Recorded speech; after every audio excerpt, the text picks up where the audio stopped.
Hello students, the reason we are brought today is because we are having a little bit of difficulty solving this multiplication problem.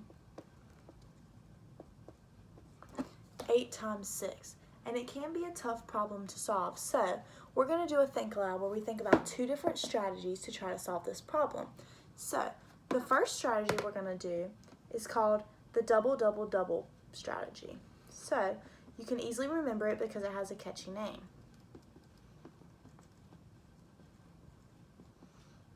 Okay, so when we think about 8 times 6, how many groups of 6 do you think we have? Do you think we have 6 groups of 6 or 8 groups of 6? If you said we have 8 groups of 6, you would be correct. So, although 8 is a higher number than 6 and can be a little more trickier, since we've already mastered our 6's, we can use this to solve the problem. So, if we know there's going to be 8 times 6, so there's going to be 8 groups of 6, we can just do the double-double strategy. So, for that strategy, we would first do 6 plus 6, and there we get 2 of our 6's, plus 6 plus 6, there we get 4 of our 6's, plus 6 plus 6, then we have 6 of our 6's, plus 6 plus 6. So let's count them to make sure we have 8 6's. 1, 2, 3, 4, 5, 6, 7, 8. Okay, and now we know that 6 plus 6 is 12, and you can also think of it as 6 times 2. So if this one, 6 plus 6 is 12, we see that we have another 6 plus 6. So what can we do? We could just double 12 and then mark that one out. So 12 times 2 would be 24, which we already know. So then we took care of this one and this one, and then we can double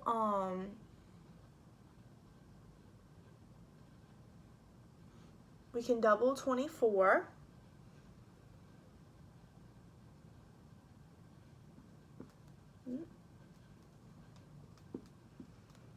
And doubling numbers is pretty easy, which we've already mastered. So we know that if we doubled it, it'd be 24 times 2, and then 4 times 2 is 8, 2 times 2 is 4, bring the 4 down. So 24 times 2 is 48. And we use the first 6 plus 6 to get 12, or the first 6 plus 6 to get 12, the next one to double, and the next one to get 24, and the last one to double. So that we can now see that our answer is 48. So 8 plus 6 is 48. Okay, and now I'm going to show you the second strategy.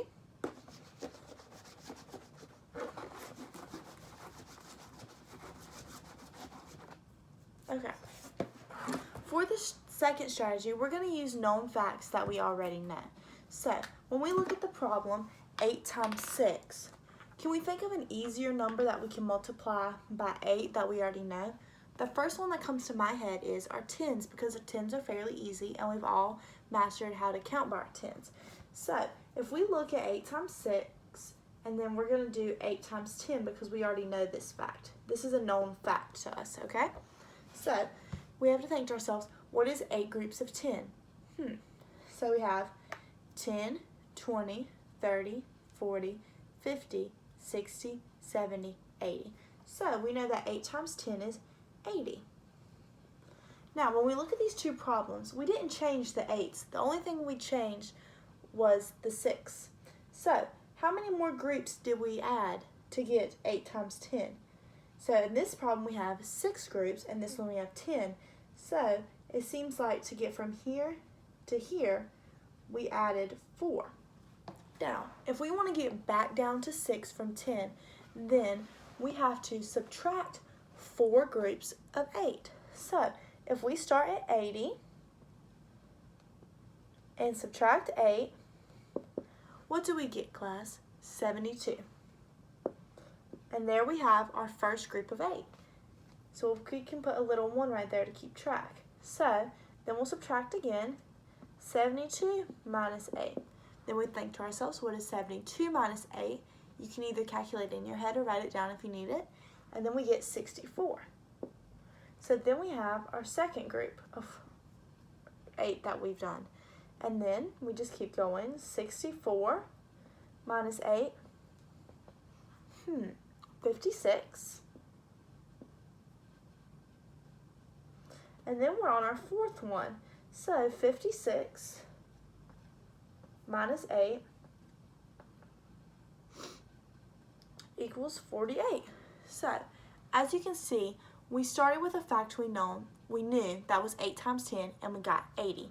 And then we took away one group of 8 to get 72, a second group of 8 to get 64, a third group of 8 to get 56, and a fourth group to get 48.